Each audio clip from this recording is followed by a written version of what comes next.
Seorang tentara muda Rusia bernama Marshal Kandarov, 24 tahun dijebloskan ke penjara selama 5 tahun.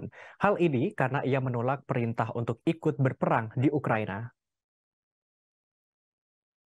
Pihak pengadilan militer di Bashkortostan di Ural, Rusia, memberikan keterangan pada Kamis 12 Januari.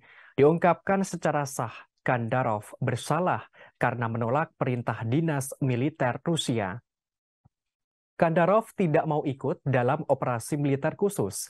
Bahkan Kandarov juga tidak melapor untuk bertugas pada Mei 2022. Kasus ini terungkap penegak hukum Rusia pada September tahun lalu. Diketahui Kandarov menghindari dinas militer dalam mobilisasi selama lebih dari sebulan. Sebagaimana informasi sebelumnya, Rusia mengumumkan mobilisasi sebanyak 300.000 orang pada akhir September.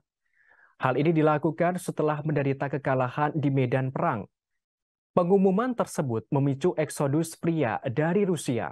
Banyak pria melarikan diri ke negara tetangga termasuk Armenia, Georgia, dan Kazakhstan. Sementara di dalam negeri, orang-orang di Rusia berunjuk rasa menentang perintah tersebut.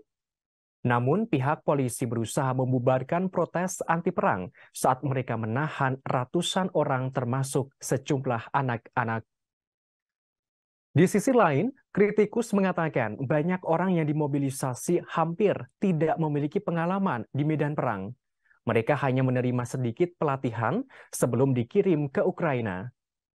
Seperti yang dikabarkan, Presiden Rusia Vladimir Putin menegaskan operasi militer khusus ke Ukraina menjadi tugas suci bagi Rusia. Ia juga menekankan perang di Ukraina diluncurkan demi kedaulatan Rusia. Hal itu diungkapkan Presiden Putin dalam pidatonya di Markas Distrik Militer Selatan pada Sabtu malam Tahun Baru. Dalam pidatonya, Presiden Putin meminta dukungan dari rakyat Rusia untuk pasukan yang bertempur di Ukraina. Ia menjanjikan kemenangan atas neonazi Ukraina dan Barat yang dituding bermaksud menghancurkan Rusia.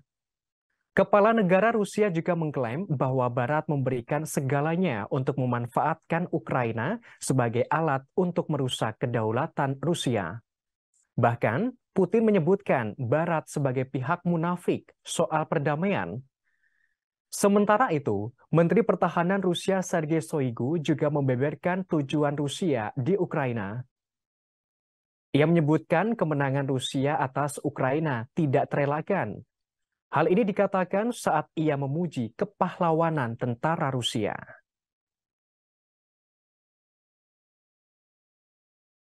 Terima kasih sudah nonton. Jangan lupa like, subscribe, dan share ya.